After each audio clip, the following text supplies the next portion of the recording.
Assalamualaikum warahmatullahi wabarakatuh. Salam sejahtera untuk kita semuanya. Semoga senantiasa dalam lindungan Allah Subhanahu wa Ta'ala. Perkenalkan, nama saya adalah Abung Supama Wijaya, dosen tetap program studi komunikasi digital dan media Sekolah Vokasi Institut Pertanian Bogor. Saat ini saya mengikuti proses sertifikasi dosen untuk gelombang yang pertama yang diselenggarakan oleh Kementerian Pendidikan, Kebudayaan, Riset, dan Teknologi tahun 2025. Pada kesempatan ini, saya akan memaparkan dokumen pernyataan diri dosen dalam unjuk kerja Tridharma Perguruan Tinggi atau PDD UKTPT, khususnya pada aspek pengajaran dengan menyampaikan salah satu mata kuliah yang saya ampu, yaitu media baru. Adapun deskripsi pada mata kuliah media baru ini saya ajarkan pada semester genap tahun ajaran 2024-2025 dengan bobot 21 di mana 2 SKS untuk kuliah dan 1 SKS untuk praktikum. Mata kuliah ini bersifat wajib dengan kode mata kuliah yaitu KMN 111. Mata kuliah media baru membahas perkembangan dan transformasi teknologi media serta dampaknya terhadap masyarakat, budaya, dan industri komunikasi di era digital. Mahasiswa diajak untuk memahami teori, sejarah, dan evolusi berbagai bentuk media, mulai dari media cetak, fotografi, radio, televisi, hingga internet, media sosial, podcast, dan streaming. Selain itu, mata kuliah ini mengeksplorasi peran media baru dalam membentuk budaya visual, jurnalisme digital, komunikasi politik, budaya global, dan perubahan perilaku masyarakat, termasuk di dalamnya terkait dengan literasi media, algoritma, privasi digital, dan kecerdasan buatan. Melalui pendekatan berbasis proyek, diskusi kritis, dan produksi konten digital, mahasiswa dilatih untuk berpikir analitis, kreatif, dan adaptif dalam memanfaatkan media baru secara strategis, sekaligus mampu menilai dampaknya terhadap perubahan sosial, termasuk juga terkait dengan perubahan budaya dan industri komunikasi modern. Adapun sistem dan metode pembelajaran perkuliahan ini diselenggarakan dengan pendekatan blended learning, yakni kombinasi antara tatap muka secara langsung dan pembelajaran daring melalui platform e-learning yaitu ipb.ac.id. Mahasiswa dapat mengakses RPS, materi, dan mengunggah tugas secara online, sementara diskusi, studi kasus, dan presentasi dilakukan secara luring. Metode pembelajaran yang diterapkan meliputi ceramah interaktif, kemudian diskusi kelompok, kemudian project-based learning. Pendekatan ini dirancang agar mahasiswa tidak hanya memahami teori, tetapi juga mampu mengaplikasikannya dalam konteks yang nyata. Capaian pembelajaran atau capaian pembelajaran lulusan atau CPL terdiri dari beberapa bagian. Yang pertama, CPL 1, menguasai konsep dasar komunikasi baik secara teoritis maupun penerapannya untuk menyelesaikan masalah secara sistematis pada bidang komunikasi, digital, dan media. Kemudian CPL 4, mampu menerapkan pemikiran logis, kritis, sistematis, dan kreatif inovatif dalam konteks pengembangan ipteks bidang komunikasi, digital, dan media. Kemudian CPL 6, mampu mengaplikasikan kemampuan lisan, teknik penulisan, keahlian interpersonal, penguasaan teknologi komunikasi dan informasi, produksi media, dan manajemen komunikasi digital dan media. Adapun capaian pembelajaran mata kuliah atau CPMK terdiri dari CPMK 1, mampu menguasai konsep dan manfaatkan teknologi media untuk berperan aktif dalam memilih, mencapai, dan menunjukkan kompetensi dalam tujuan pembelajarannya. Kemudian CPMK 2 yaitu mampu memahami pembentukan yang bersifat timbal balik dari proses sosial budaya dan teknologi media baru. Kemudian adapun CPMK 3 mampu memahami sejarah dan evolusi teknologi media termasuk media cetak, elektronik, dan digital. Sementara itu CPMK 4 berperan untuk mampu memahami hubungan antara media dan masyarakat. Kemudian CPMK 5 mampu membangun fondasi dalam mempelajari mata kuliah yang mendalam dan lebih maju dalam studi komunikasi digital dan media. CPMK 6 mampu mengembangkan analisis orisinil dari budaya media baru yang diikuti oleh atau diamati siswa dalam kehidupan sehari-hari mereka. Media dan materi pembelajaran terdiri dari PowerPoint, studi kasus, dan artikel ilmiah, juga video pembelajaran.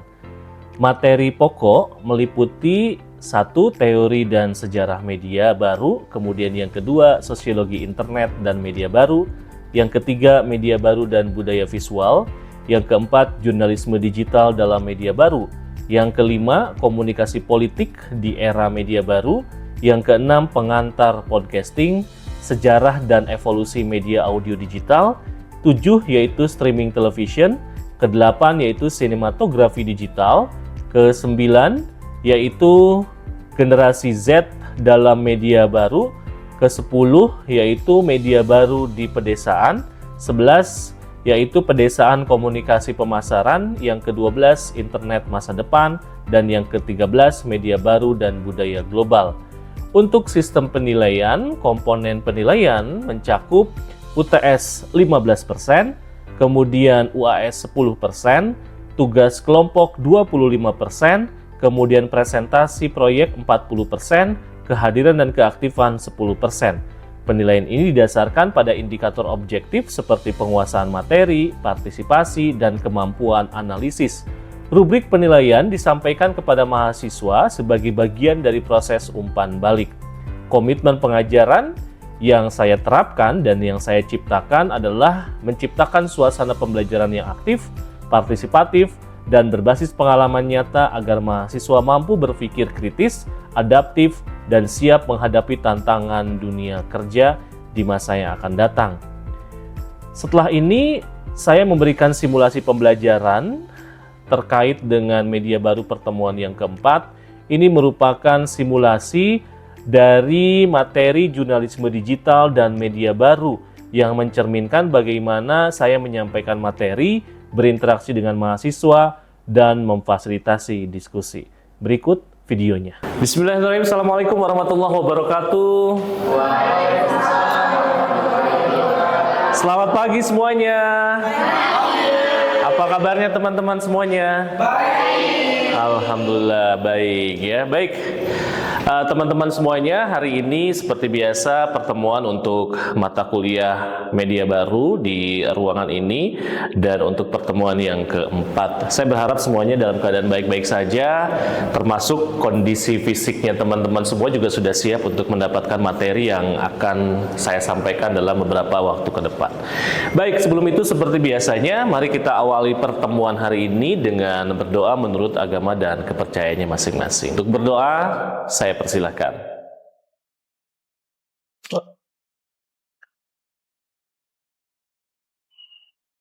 Berdoa selesai.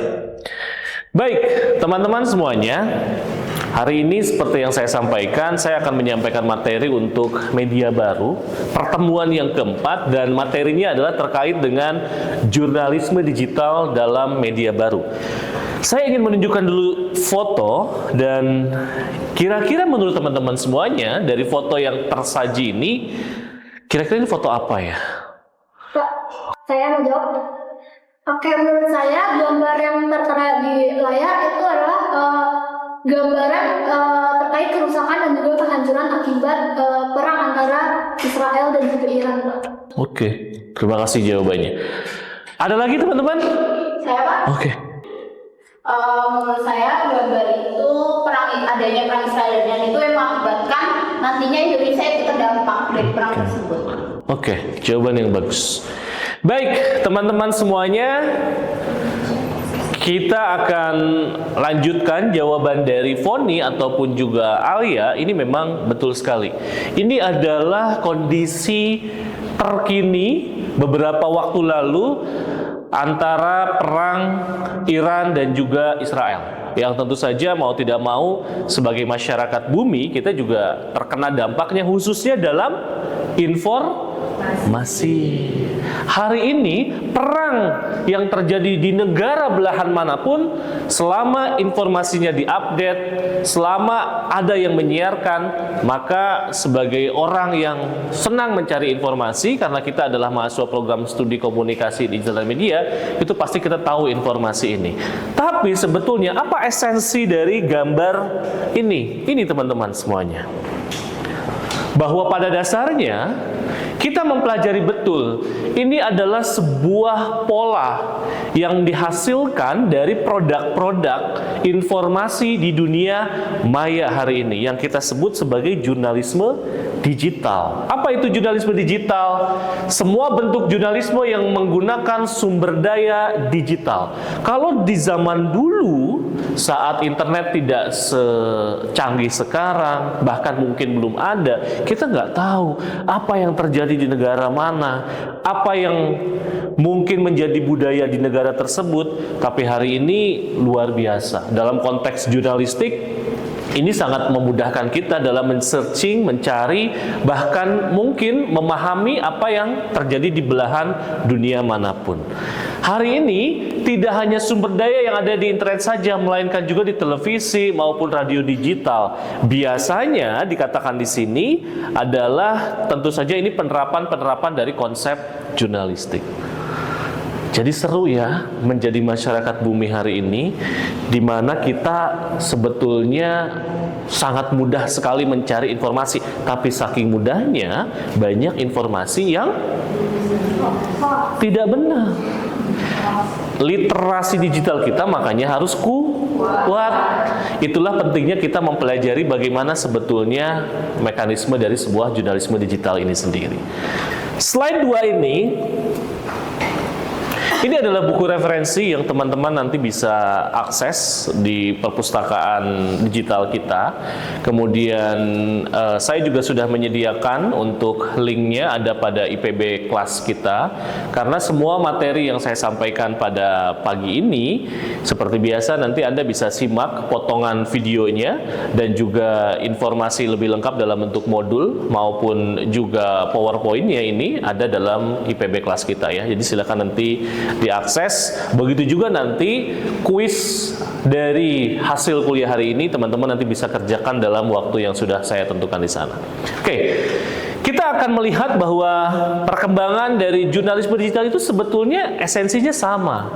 Tetap memainkan pola-pola dari jurnalistik itu sendiri. Di mana kegiatan jurnalistik itu kan mencari, kemudian mengumpulkan dan menyebarkan informasi yang tentu saja diambil oleh wartawan, reporter, dan media tersebut.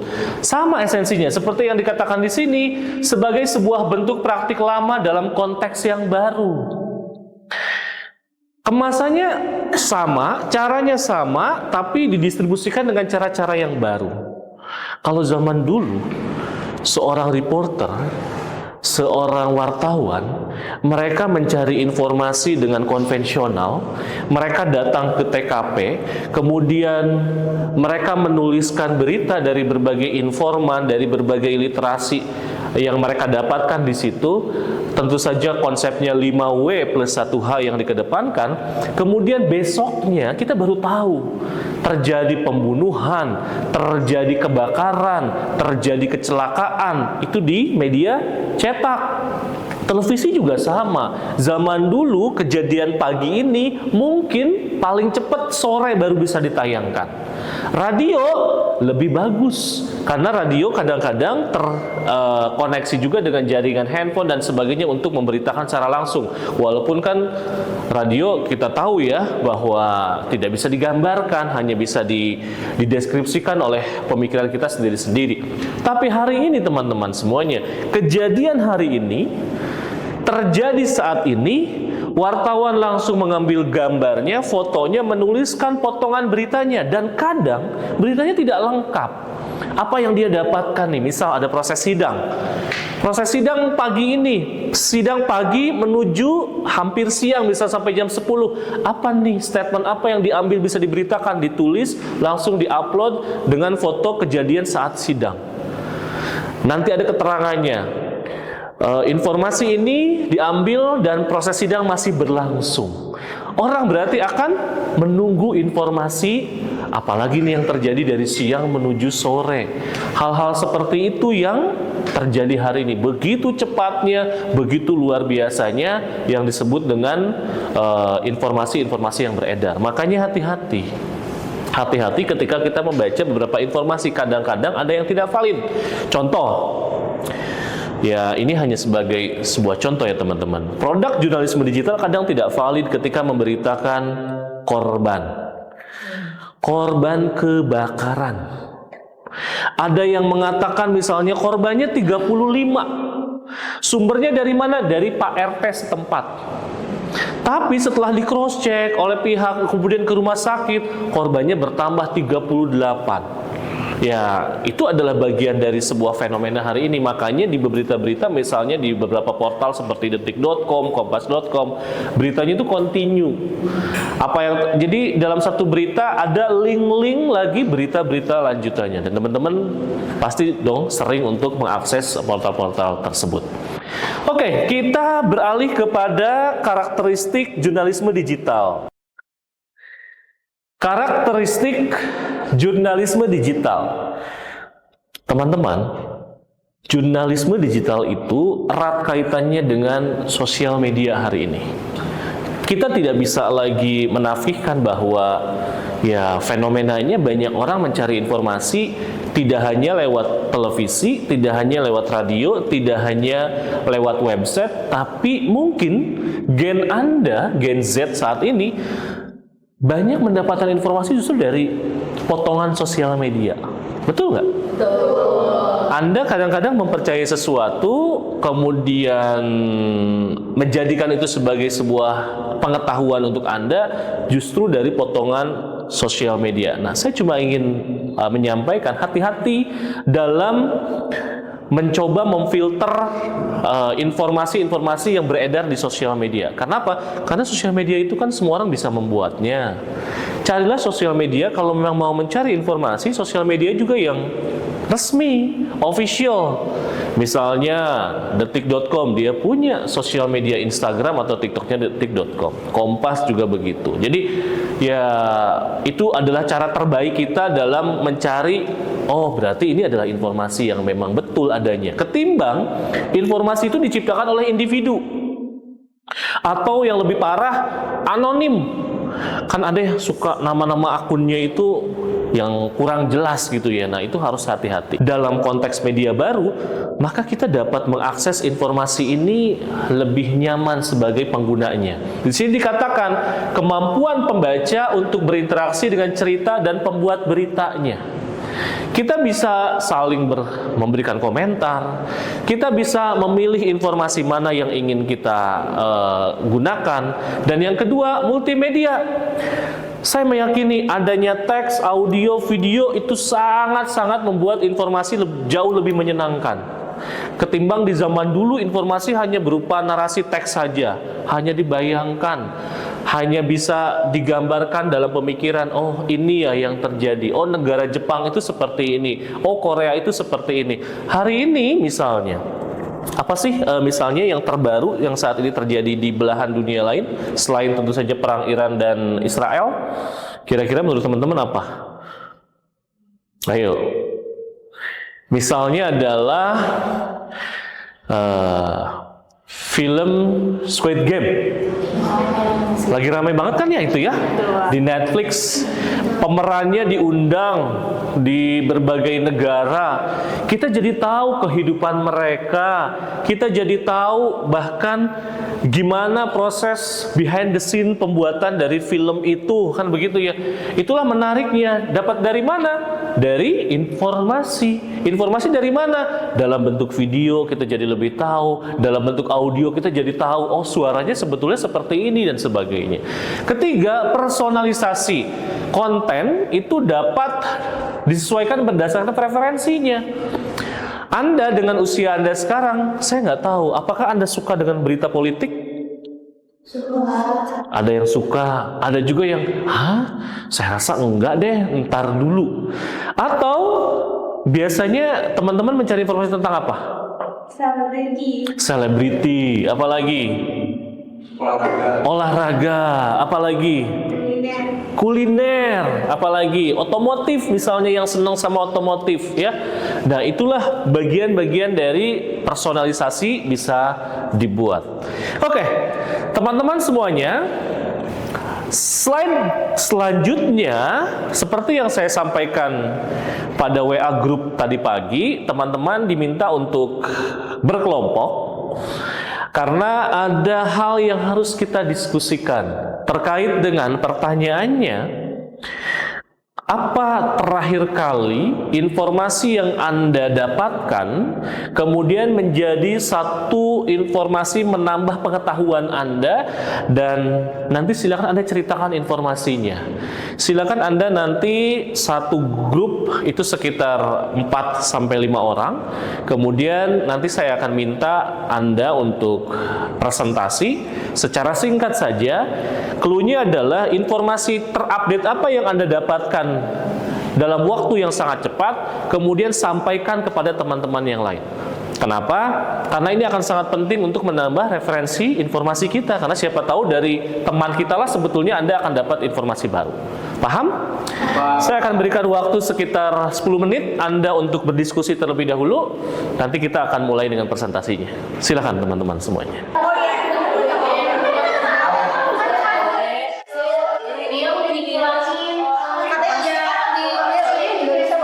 Coba cari yang lain. Yang pemain bola itu itu meninggal. Yang kemarin kecelakaan. Boleh. Itu boleh. Tentang apa? Itu Pak, yang lagi jatuh. Oh iya. Nanti mungkin ada yang menyampaikannya kan, siapa ya nantinya. Kemarin ada PRJ tapi agak ricuh gitu kan. Boleh juga. Oke. Waktunya saya pikir sudah cukup. Sekarang saya minta tiap kelompok perwakilannya untuk menyampaikan informasi apa yang teman-teman dapatkan terbaru dan di-sharekan juga di teman-teman kelas ini. Saya mau minta coba, saya lihat tadi yang paling seru diskusinya ini kelompok yang ini nih. Saya pengen tahu informasi apa sih yang teman-teman dapatkan. Silakan, siapa yang mau menyampaikan? Saya boleh. Oke, Adifa boleh. Gimana Adifa? Jadi berita di media digital yang kita bahas tadi adalah meninggalnya bintang Liverpool, Pak. Oke. Diogo Jota bersama adiknya. Mereka sama-sama pemain bola, Pak. Dan dia meninggalnya di Spanyol karena kecelakaan. Jadi kenapa memakai mobil? Jadi kebetulan Diogo Jota ini habis mengalami operasi.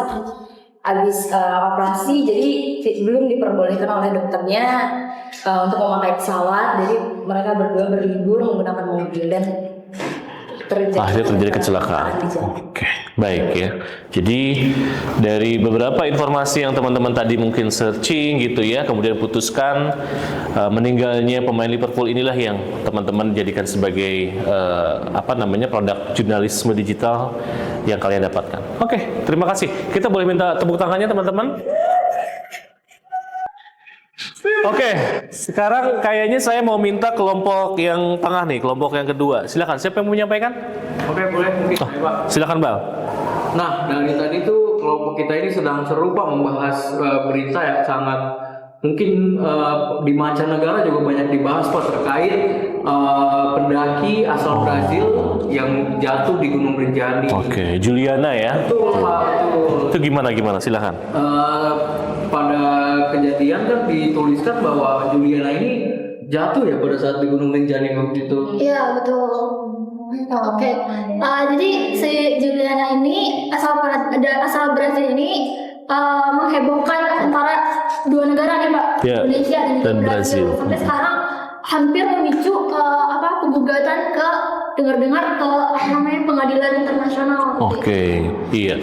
Teman-teman mungkin yang update beritanya juga begitu ya. Jadi karena ini ada WNA yang kecelakaan di kita dan rescue kita itu dianggap lambat katanya. Katanya kalau cepat harusnya bisa selamat. Udah gitu kayaknya netizen jadi saling tidak terima. Nah, ini adalah bagian dari sebuah fenomena di sosial media hari ini, di mana ya informasi ini kalau tidak benar-benar disampaikan dengan baik, hasilnya malah akan jadi pro dan kontra. Saya pikir itu contoh yang bagus. Kita beri aplaus untuk kelompok yang kedua. Yang ketiga, sekarang dari kelompok ini siapa yang mau menyampaikan? Oh, saya Pak. Oke, silakan. Tri. Jadi kita ingin membahas tentang event Pekan Raya Jakarta Pak, yang hadir di Jakarta dari tanggal 19 Juni sampai tanggal 13 Juli. Oke. Ya sebenarnya kan event ini setiap tahun diadakan ya Pak. Cuma emang sekarang ini karena indeks ekonomi gitu ya, harga tiket, terus harga makanan yang di sana itu tuh melonjak banget gitu, kerasa banget nih. Ternyata bayar sewanya mahal, terus akses ke sananya juga macet, transportasi umum juga macet, semuanya susah di sana. Apakah worth it gitu ya? Dengan biaya segitu ya? Iya. Oke, baik. Jadi itu yang kalian tangkap isunya yang memang hasil dari filterisasi informasinya. Oke, menarik nih. Boleh minta tepuk tangannya juga. Baik, jawaban teman-teman tiga-tiganya menurut saya contoh yang sangat bagus tentang meninggalnya pemain Liverpool, kemudian juga Juliana yang kecelakaan, kemudian fenomena tentang PRJ. Baik, teman-teman semuanya, jawaban teman-teman sebetulnya adalah bagian dari sebuah konklusi. Hari ini informasi semasif apapun, sebanyak apapun, tetap punya tantangan tersendiri dalam dunia digital hari ini. Apa saja tantangannya? Yang pertama, kecepatan versus akurasinya. Cepat sih, tapi akurat tidak. Informasi seputar meninggalnya pemain Liverpool, kemudian Juliana tadi, PRJ tadi, tetap harus kita filter lagi. Mana nih yang akuratnya? Itu kan tantangan buat kita sendiri sebagai penikmat dari informasi itu sendiri. Kemudian yang kedua ada disinformasi, meningkatnya resiko penyebaran berita palsu. Di antara ketiganya pasti potensi berita palsu yang paling menyebar ini ada di yang kedua. Juliana ini, kenapa? Karena menimbulkan pro dan kontra sendiri. Betul ya? Ada yang mungkin dari netizen Indonesia nggak terima. Ada juga kadang-kadang orang Indonesia juga yang memang ingin menyalahkan saja sih situasi yang ada di Indonesia. Ada juga yang seperti itu. Atau dari negara lain. Karena orang Brazil keterbatasan bahasa dan sebagainya tentang Indonesia, tentang informasi Indonesia, mungkin saja mereka juga banyak yang disinformasi seperti ini. Dan yang ketiga adalah model bisnis. Ini nih ya teman-teman. Ini adalah sebuah fenomena dalam jurnalisme digital hari ini bahwa media-media hari ini, baik itu media yang skala besar, menengah ataupun kecil, mereka dihadapkan pada bagaimana mereka bisa tetap eksis. Jangan kaget kalau banyak yang judul-judulnya itu hanya untuk memancing. Biasanya sebutnya apa ya kalau judul-judul? Clickbaitnya ditanam, kemudian nanti dibaca, orang mau baca. Sebetulnya itu adalah bagian dari cara media itu sendiri untuk survive. Nah, kadang-kadang juga ada media yang sengaja menyalahkan informasinya agar tetap bisa dinikmati dibaca. Hal-hal seperti itulah yang menjadi tantangan jurnalisme digital hari ini. Baik, teman-teman semuanya, saya rasa demikian pertemuan kita pada sesi ini. Nanti silahkan teman-teman akses karena ada kuis yang sudah saya berikan juga di IPB Class. Silahkan nanti dicek, kalau tidak salah waktunya hingga pukul 19.00. Kemudian nanti mudah-mudahan hasilnya sesuai yang diharapkan. Sekali lagi terima kasih banyak atas perhatiannya. Saya pastinya merindukan perjumpaan kita di pertemuan nanti yang akan datang. Saya tutup. Wassalamualaikum warahmatullahi wabarakatuh. Terima kasih semuanya.